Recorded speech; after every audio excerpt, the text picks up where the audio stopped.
오늘 우리에게 주시는 하나님의 말씀 베드로전서 1장 1절부터 3절까지 보겠습니다.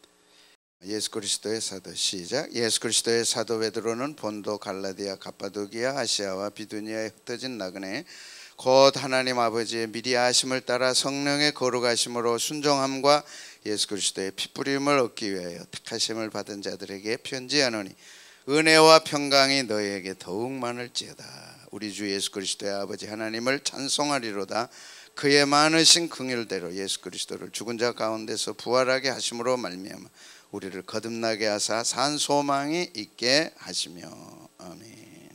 이 베드로 전서는 특히 네로 황제 때 핍박받는 교회들 위해서 베드로 사도가 편지를 썼습니다. 그래서 위로의 서신이다, 소망의 서신이다, 그렇게 부릅니다. 이 시대와 딱 맞는 그런 말씀입니다. 고난당하지 않는 사람이 어디 있겠어요? 전 우주적, 전 지구적 고난입니다. 전에는 국지적으로 고난이 왔어요. 근데 이제는 223개국에 코로나가 급습했습니다. 보이지도 않습니다. 약도 없습니다. 지금 고난이 휘몰아치는데 하나님이 우리를 붙잡아 주시면 될 줄로 믿습니다. 1절부터 12절까지를 보면 12가지 주제가 나옵니다. 쭉 제가 보다가 그동안 설교가 이제 했던 설교 패턴을 바꿔야 되겠다.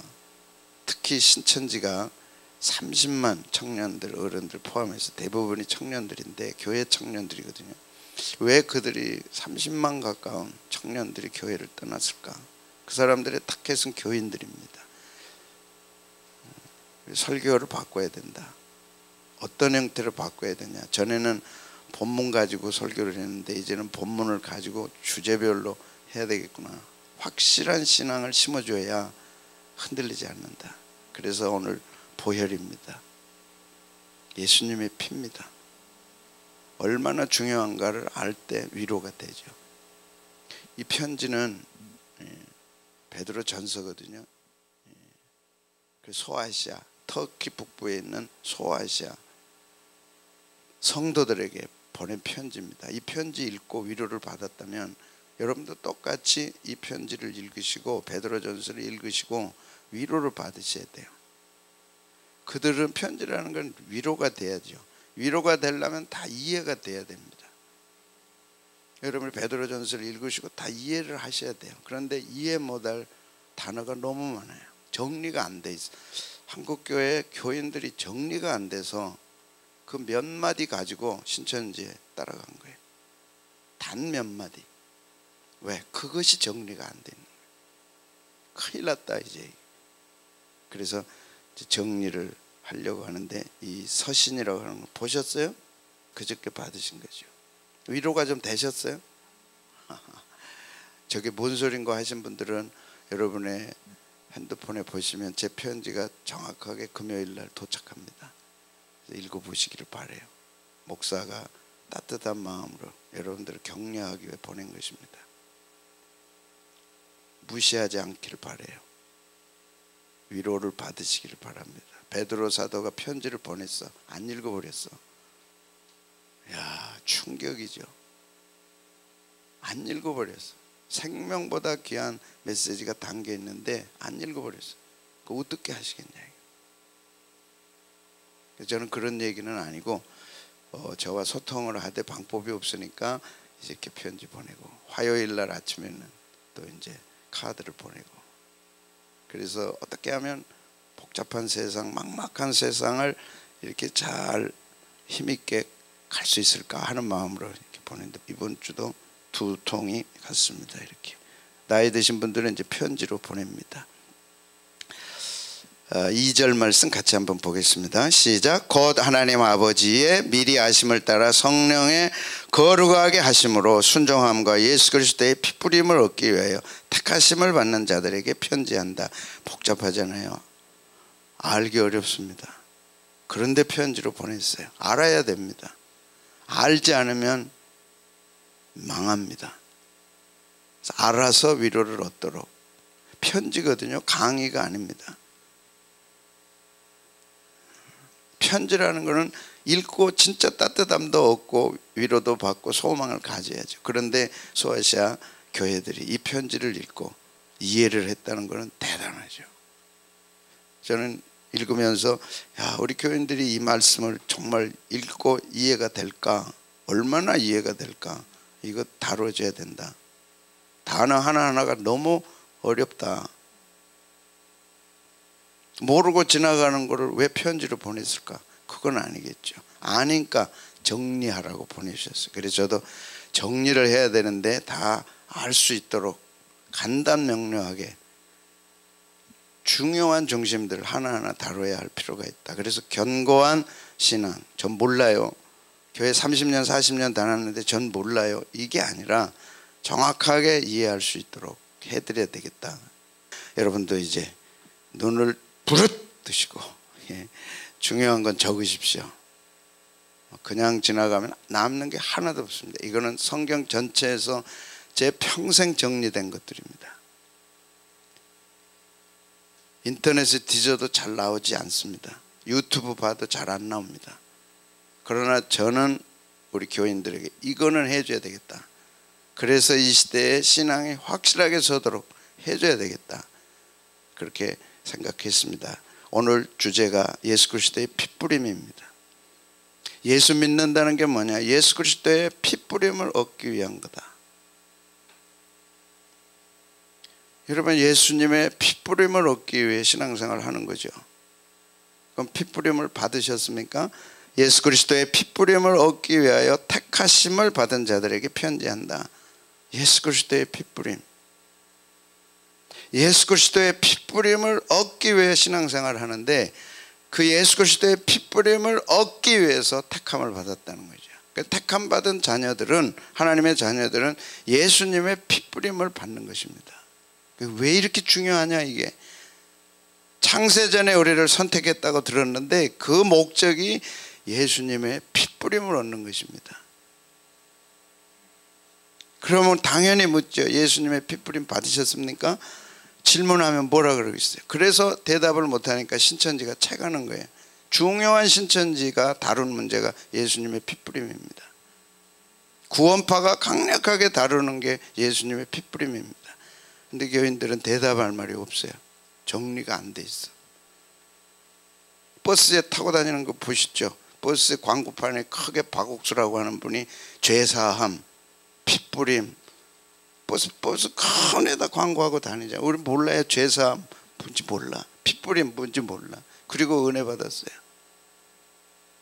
뭘 은혜를 받았냐고. 그래서 사도 베드로가 이 터키에 있는 소아시아 교인들에게 빨리 피뿌림에 대해서 얘기하고 보혈에 대해서 얘기하고 그거 가지고 고난을 이겨내라 한 거거든요. 이게 왜 중요하냐? 피뿌림과 관련해서 성부, 성자, 성령 하나님의 역할이 나옵니다. 적으십시오. 적고 집에 가서 보시고 정리를 하셔야 돼요. 예수 믿는다는 게 뭐냐? 첫 번째가 피뿌림입니다. 그렇다면 나는 피뿌림을 받았는가? 안 받으면 멸망이니까. 그냥 가니까. 어디로 굴러떨어져요? 지옥으로 굴러떨어지죠. 피뿌림을 받은 확신이 없다면 끝나는 거면 끝장입니다. 그거. 그런데 오늘 2절에 그것도 서론에 그렇게 얘기하는 게 얼마나 중요했으면 예수 그리스도의 피뿌림을 얻기 위해 택하심 받느냐. 이 피뿌림을 위해서 성부 하나님이 여러분을 선택하신 거예요. 피뿌림을 위해서. 그리고 이 피뿌림을 위해서 성자 예수님이 피 흘려 죽으셨어요. 어마어마한 사건입니다. 창세전에 우주도 지어지고 어떤 것도 있기 전에 성부 하나님이 택하셨어요. 근데 왜 택한 목적이 뭐냐? 베드로 사도는 피뿌림을 얻는 거다. 예수님이 이 땅에 오시기 전이잖아요. 창세기도 써지기 전이잖아요. 그때 선택된 거거든요. 우리가 이 땅에 오기 전은 말할 것도 없고 내가 태어나는 거는 수만 년 전의 후지요. 그 영원 전에 나를 선택하신 거예요. 그 목적이 뭐라고요? 피뿌림 얻기 위한 거예요.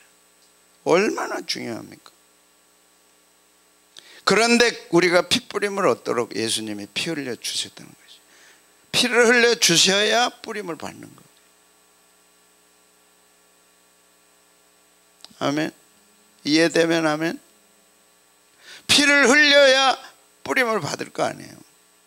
그리고 성자, 성령 하나님이 우리를 거룩하게 하셨다 그랬습니다. 그래서 마르틴 루터는 성경을 쫙봐라 나오는 것은 피다 그랬어요. 성경을 쫙봐라 이렇게 나오는 건 뭐가 나와요? 피가 나와요. 성경의 대주제입니다. 물론 성경의 주제는 예수님이시죠. 그런데 예수님의 키워드가 피 흘림입니다.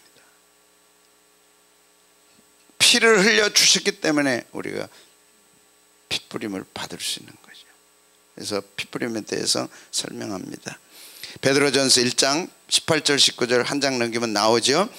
그냥 기록해 놨습니다. 시작. 너희가 알거니와 너희 조상에 물려준 헛된 행실에서 대속함을 받은 것은 은이나 금같이 없어질 것으로 된 것이 아니요 오직 흠 없고 점 없는 어린 양 같은 그리스도의, 그런데 예수님의 피를 보배로운 피라, 약자로 보혈이라, 보배로운이 들어가 있습니다. 예수님의 피는 그냥 피가 아닙니다. 보배로운 피입니다. 똑같은 베드로 사도가 1장 18절 19절에는 그 예수님의 피는 보배로운 피다. 그래서 예수님의 피 앞에 보배로운 피가 붙어 있어요. 그 뜻은 세 가지입니다. 첫째는 보배로운 이란 티미오스라는 헬란 말은 값비싸다는 거죠. 값비싸다.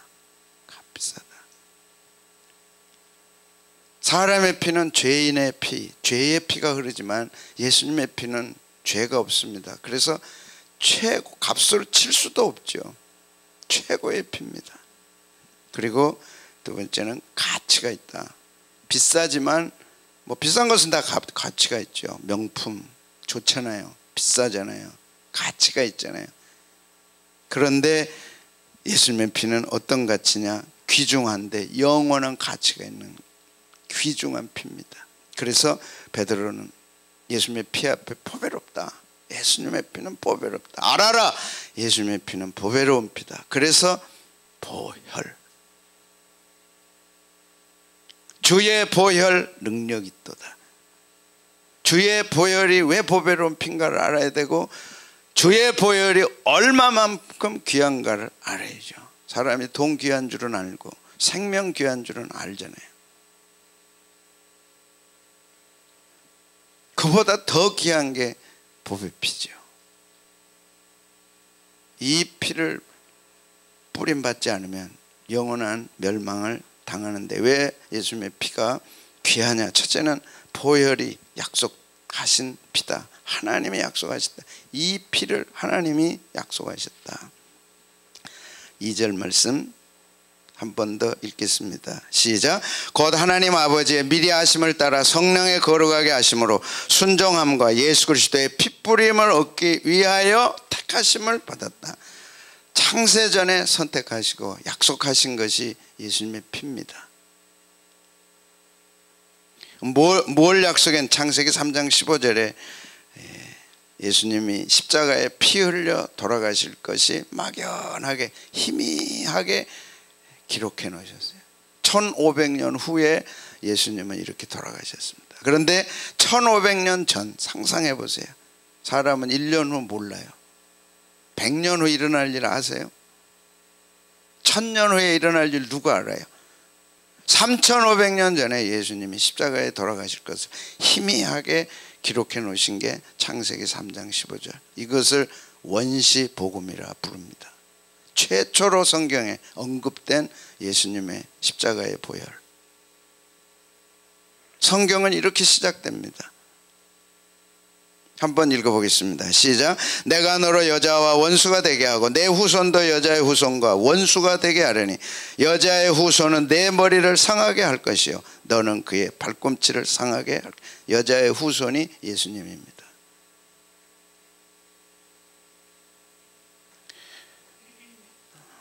예수님은 뱀의 머리를 상하게 할 것이요 너는 그의 발꿈치를 상하게 할 것이라. 십자가에서 예수님의 죽으심이 명확하게 기록된 첫 번째 말씀, 창세기 3장 15절. 기억하셔야 돼요. 이 말씀을 근거로 해서 성경은 시작됩니다.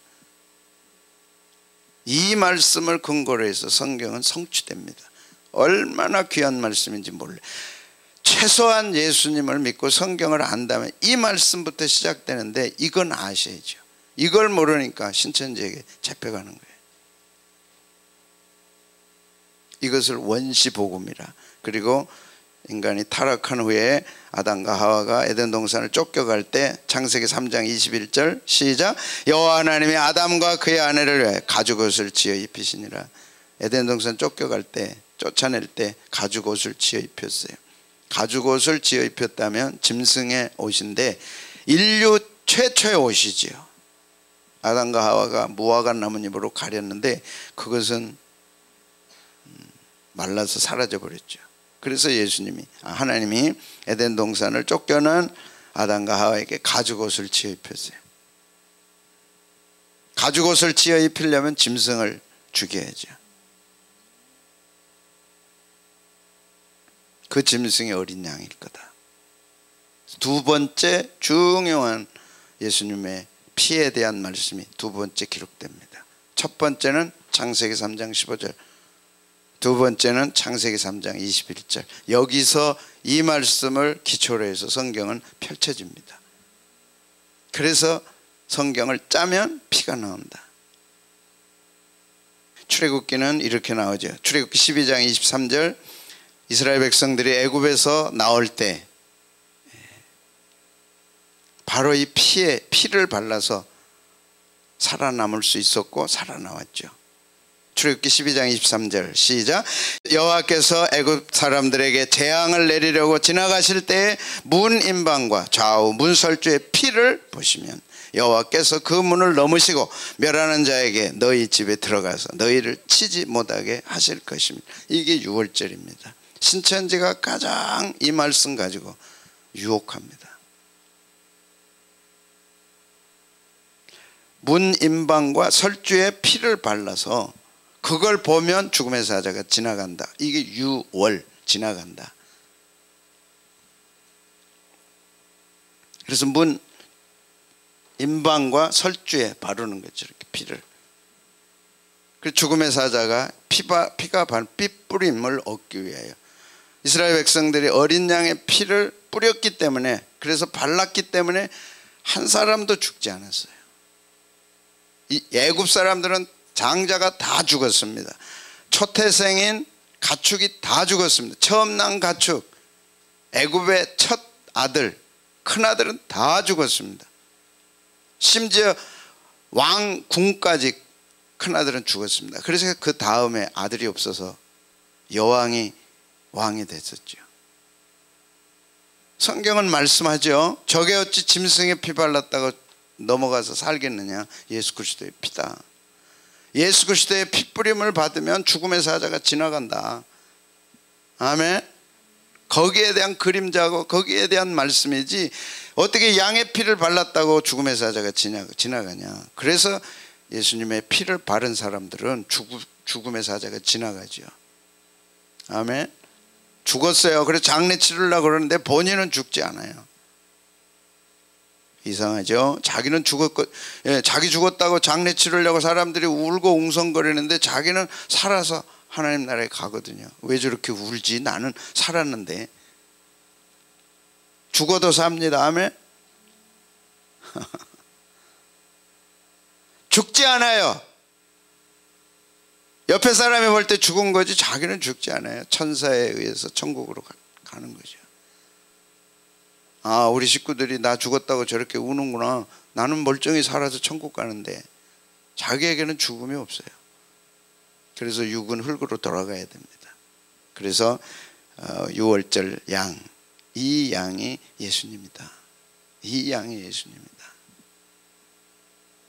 이 핏뿌림을 얻어서 이스라엘 백성들이 살은 것처럼 이제 예수님이 오셔서 십자가에 죽으신 후에는 누구든지 유대인이나 이방인이나 예수님의 피를 뿌림 받으면 산다. 놀라운 도전과 선언을 해주는 거죠. 왜 피를 뿌려야 됩니까? 레위기 1장 5절에 보면 시작. 그는 여호와 앞에서 그 수송아지를 잡을 것이요 아론의 자손 제사장들은 그 피를 가져다가 회막문 앞 제단 사방에 뿌릴 것이며, 이게 이제 성막입니다. 이스라엘 백성들이 한 중앙에 보셨어요?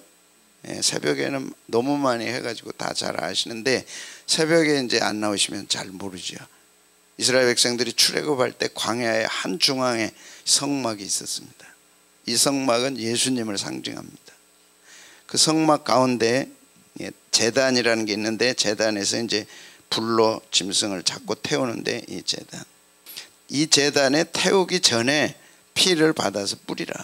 이 피 뿌림, 예수님의 피 흘림, 우리의 피 뿌림 외우셔야 돼요. 예수님은 뭐 하심? 피 흘리심.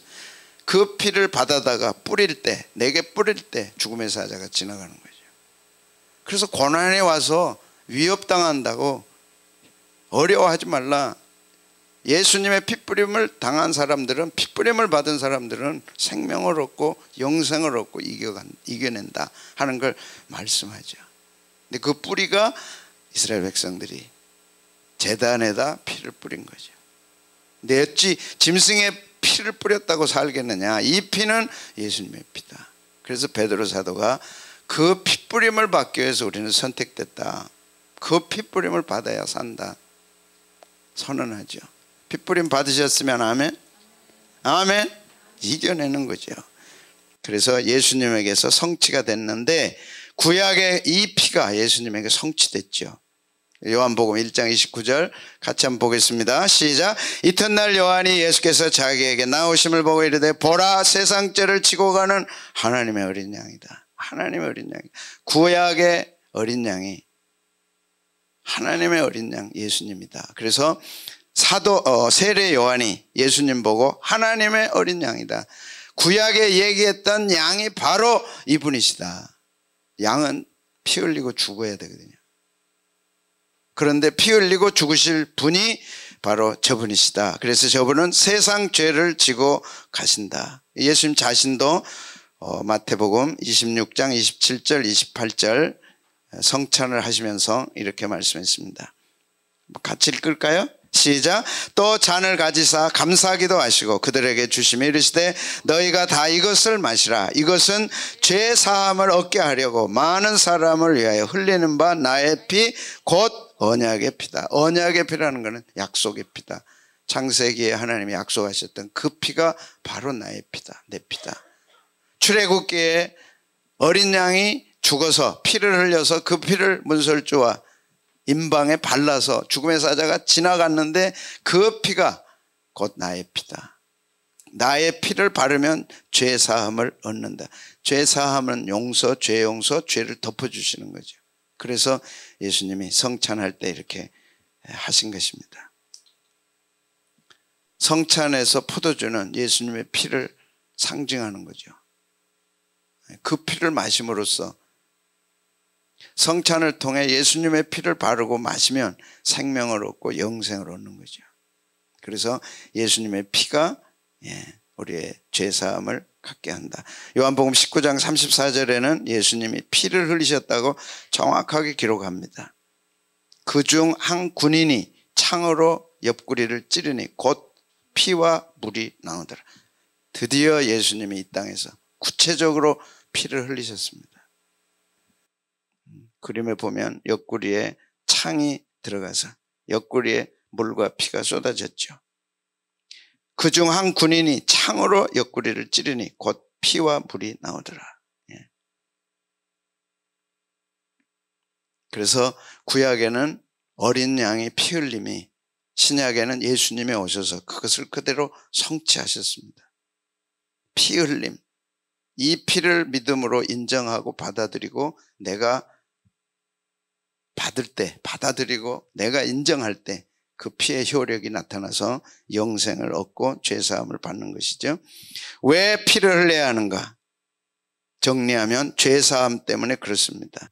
마태복음 26장 27, 28절 또 잔을 가지사 감사하기도 하시고 그들에게 주시며 이르시되 너희가 다 이것을 마시라. 이것은 죄사함을 얻게 하려고 많은 사람을 위하여 흘리는 바 나의 피다. 예수님의 피는 죄사함을 가져옵니다. 유일하게 예수님의 피만이 사람들의 죄를 용서하죠. 온 인류의 피, 유사일에 태어난 아담 이후 모두는 다 죄인의 피를 갖고 있습니다. 그래서 죄 용서를 받을 수가 없어요. 그 피로는 죄 용서가 안 되죠. 근데 예수님의 피는 유일하게 의인의 피, 죄 없는 피. 그 피를 흘려서 그 피를 우리가 받을 때 죄사함을 얻게 되는 것입니다. 그래서 레위기 17장 11절은 한번 같이 읽겠습니다. 시작. 육체의 생명은 피에 있음이라. 내가 이 피를 너희에게 주어 제단에 뿌려 너희의 생명을 위하여 속하게 하였나니 생명이 피에 있으므로 피가 죄를 속하느니라. 뭐라고요? 생명이 피에 있다. 죄는 죽음을 가져왔지만, 사망을 가져왔지만, 그래서 사람이 죽잖아요. 그걸 살려내려면 생명이 투입돼야 되는데, 생명이 투입되려면 피를 흘려야죠. 죄 없으신 예수님의 피가 흘려질 때 거기에 죄사함이 있는 겁니다. 그래서 왜 피를 흘려야 되느냐? 생명이 피에 있기 때문이다. 그래서 피를 흘려야 된다. 그래서 창세기, 출애굽기, 어린 양의 피 흘림이 예수님의 피를 상징하는 거고, 그 예수님이 오셔서 피를 흘렸기 때문에 그 피를 믿고 받으면 영생을 얻는 거죠. 아멘. 아멘. 네. 그래서 히브리서 9장 22절과 12절에 보면 율법을 따라 거의 모든 물건이 피로써 정결하게 되하니 피 흘림이 없은즉 사함이 없다. 피 흘림이 없은즉 이거는 외우셔야 되고 받아들여야 되고, 그래서 예수님이 피를 흘렸구나. 이 시간 여러분의 마음속에 확 와 닿으셔야 돼요. 저게 뭔 소린가 하면 큰일 나요. 야, 피 흘림이 없으면 죄 용서 못 받는구나. 근데 인간의 피는 아무리 흘려도 용서받을 수가 없어요. 왜? 더러운 피니까. 죄인의 피니까. 썩어질 피니까. 그런데 예수님의 피는 죄 없는 의인의 피잖아요. 그 피를 흘리시고 우리는 그걸 받아들일 때 용서를 받는 것입니다. 12절에 보면 중요한 말씀입니다.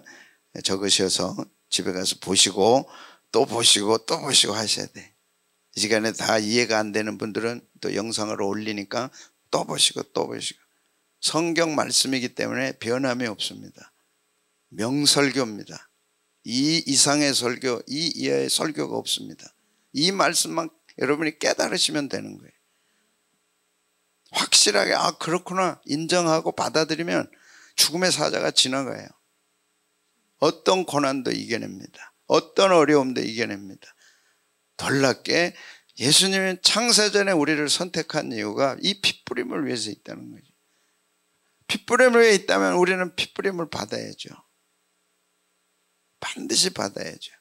그리고 생명을 얻어야 되는데 12절 말씀, 히브리서 9장 12절 시작. 염소와 송아지의 피로 하지 아니하고 오직 자기 피로 영원한 속죄를 이루사 단번에 성소에 들어가신 예수님의 십자가에서 피 흘리심은 영원 속죄를 이루신 거죠.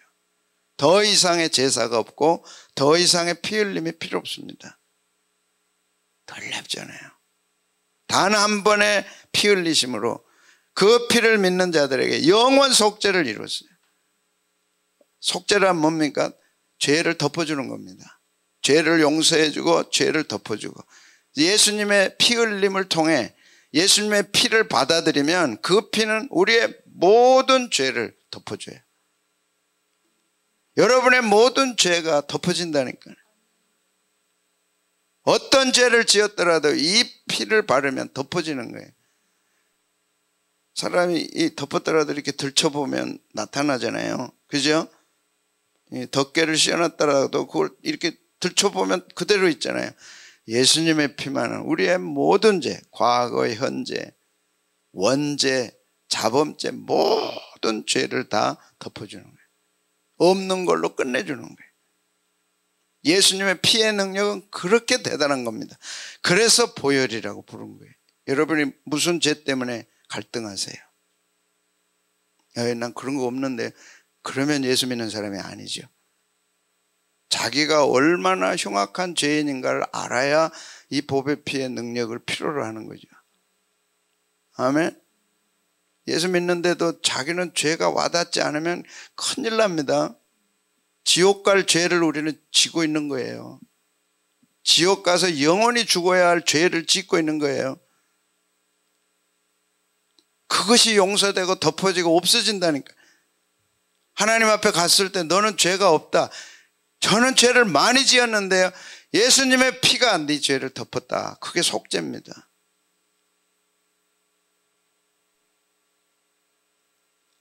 그런 얘기 많이 하잖아요. 방 청소할 때 햇빛이 안 들어오면 방에 얼마나 먼지가 많은지 몰라요.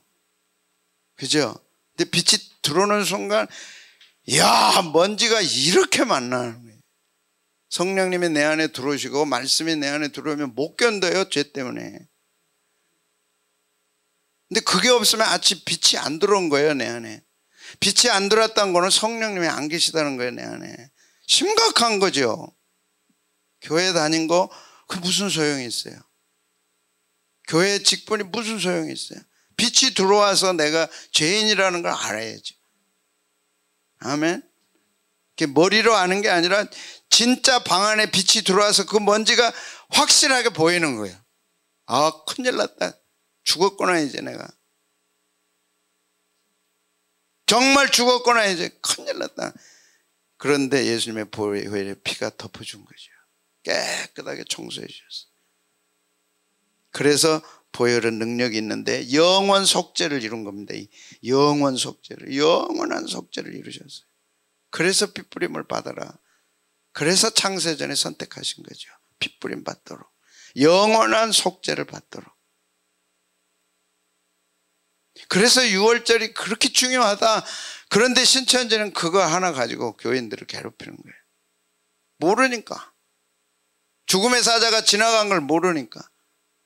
에베소서 1장 7절 꼭 찾아보시기 바랍니다. 같이 한번 읽을까요? 시작. 우리는 그리스도 안에서 그의 은혜의 풍성함을 따라 그의 피로 말미암아 속량 곧 죄사함을 받았느니라. 피로 말미암아 죄사함 받았다. 피로 말미암아. 특효약입니다. 죄에 대한 특효약. 인류 역사 속에 단 하나밖에 없는, 그리고 단 한 번밖에 없는 죄에 대한 특효약, 예수님의 피. 코로나19 코로나20인지 어떻게 올지는 모르지만 특효약 나왔으면 좋겠어요. 치료제가 나왔으면 좋겠어요. 죄에 대한 영원한 백신, 예수님의 피. 영원한 특효약, 예수님의 피. 영원한 치료약, 예수님의 피. 그래서 여기서 찬송이 터진 거죠. 야, 죄에 대한 특효약이 있구나. 죄에 대한 치료약이 있구나. 죄에 대한 백신이 있구나. 그래서 보혈 찬송을 하는 것입니다. 그리고 오늘 말씀하셨어요. 왜 예수님의 피냐? 왜 예수님의 피가 보혈이냐? 왜 보배로운 피냐? 첫째는 언약의 피이기 때문에. 예수님 오시기 전 1500년 전에 이 피가 와서 우리를 속죄할 거다. 그런데 양을 통해서 보여준 거죠. 양의 피를 통해서. 우리로 보면 3500년 아니에요. 오직 피를 통해서만 죄사함을 받는데 그 피가 언약의 피다. 두 번째는 약속이 성취된 피입니다. 그 피가 진짜 와서 특효약이 된 거예요. 치료제가 된 거예요. 백신이 된 거예요. 할렐루야. 그래서 죄인인 우리가 예수를 믿어야 되는데 뭘 믿느냐? 예수님의 피를 믿는 거죠. 내 모든 죄를 용서해 줄 특효약, 내 모든 죄를 치료해 줄 특효약. 죄에 대한 백신. 그래서 이 핏부림을 받아라. 그럴 때 죄사함이 있다. 그래서 에베소서 1장 3절 우리는 그리스도 안에서 그의 은혜의 풍성함을 따라 피로 말미암아 그의 피로 말미암아 속량 곧 죄사함 받았다. 이제 죽음이 가까워서 죽음 앞에 서는 순간 죄 문제가 가장 큰 문제로 등장합니다. 그 전까지 하나님은 자유를 주셨어요. 우리에게 자유를 주셨어요. 내가 죄를 짓고 안 짓고 그건 내 자유입니다. 죄를 깨닫고 안 깨닫고 그건 내 자유입니다. 그래서 선악과 따먹은 거죠. 아담과 하와만 선악과 따먹습니까? 따먹지 말라는 선악과 지금도 우리는 따먹고 있죠. 고의적인 죄 짓습니다. 하나님은 저는 언젠가 그래서 그 선악과 따먹은 걸 보면서 하나님 얘나 뭔 선악과를 따먹어. 그리고 한 번만 소리쳤으면 안 따먹었을 것 같아요. 하나님 왜 그렇게 안 하셨어요? 하나님은 우리를 그렇게 존중해요. 죄 지으려고 하는 욕심까지도 존중해요. 왜 그때 막지 않았을까? 안 막으세요. 내 호흡이 마지막 끊어지기 전까지 우리는 자유롭게 죄 짓습니다. 그건 내 몫이에요. 딱 끊어지는 순간 그때부터는 우리는 아무것도 할 수 없어요. 그때 모든 주권은 하나님께로 갑니다. 딱 하나 죄사함 받는 독생자 하나밖에 없는 하나님의 아들 예수 그리스도의 보혈의 피 뿌림을 받았는가? 그 피를 우리도 받아들일 때 바를 때 죽음의 사자가 지나가고 죄사함을 받고 영생을 얻는다. 아멘입니까? 인정하십니까? 피가 필요합니까? 주여 제게도 피를 발라 주시옵소서. 할렐루야. 바르셔야 돼요. 핏부림을 얻기 위해서 영원전에 우리를 선택하셨습니다. 그걸 기억해라. 이 핏부림이 우리를 승리케 한다. 주여 내가 핏부림이 필요합니다. 내게도 발라주시옵소서. 한번 기도하십시오. 그러면 그대로 됩니다. 임방과 설주에 발라서 죽음의 사자가 지나간 것처럼 내가 죄인입니다. 주의 보혈을 내게도 발라주십시오. 오늘 우리에게 자유를 주신 거죠. 그 자유로 우리는 선택해야 돼요. 예수님의 핏부림이 필요하다. 할렐루야.